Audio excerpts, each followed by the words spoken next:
Sabe aquela questão que intriga muita gente, até mesmo quem tem sucesso, uma boa renda, que é: por que é tão difícil controlar o dinheiro?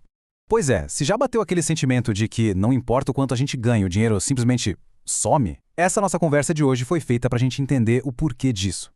Pois é, essa é a pergunta de US$ 1 milhão, né? A gente planeja, monta a planilha, define meta, e aí? Quando chega o fim do mês, a conta simplesmente não fecha. A realidade é outra, completamente diferente. E é exatamente essa frustração que vai ser o nosso ponto de partida aqui. Ok, então vamos mergulhar nisso. A ideia central que a gente vai desvendar aqui é exatamente essa aí.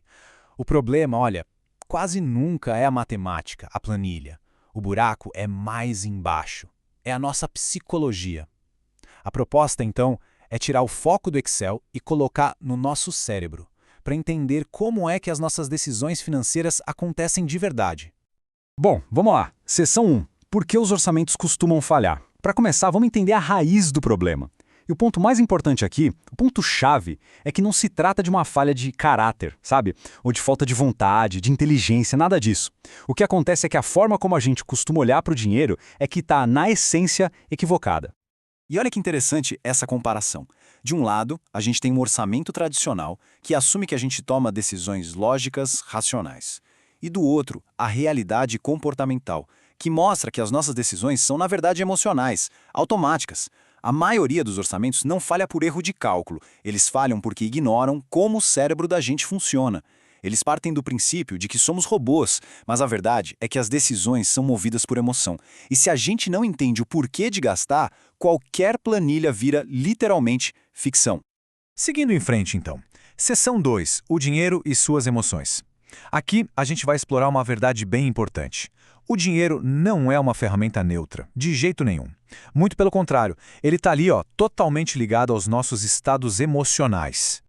Dá uma olhada nisso. O dinheiro ativa um monte de emoções: segurança, recompensa, alívio, a sensação de pertencer a um grupo, de identidade, de poder.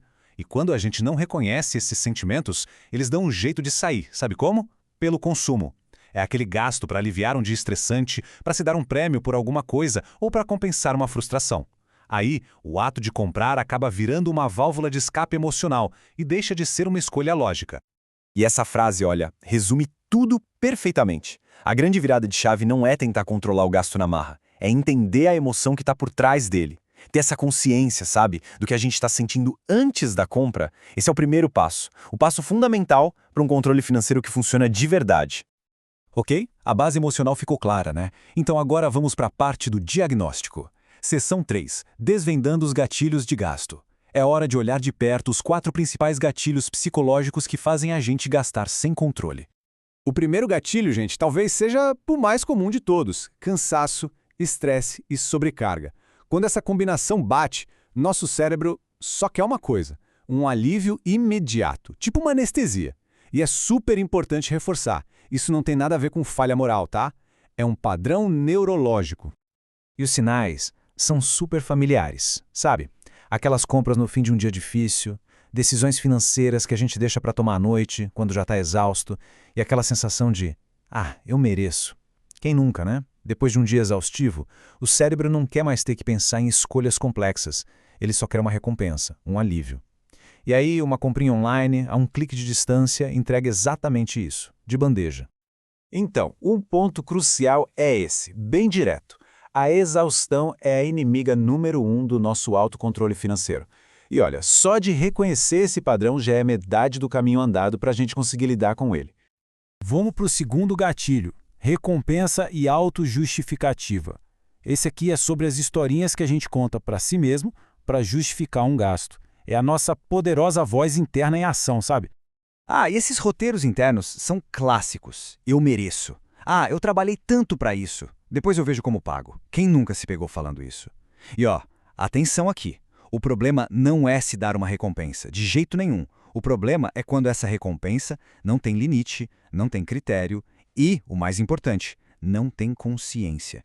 Essa frase resume o perigo perfeitamente. Uma recompensa que vem do puro impulso, sem nenhum planejamento, vira uma sabotagem silenciosa. Ela vai minando, pouquinho a pouquinho, todo aquele plano financeiro que deu o maior trabalho para construir. Agora o terceiro gatilho: a invisibilidade do dinheiro.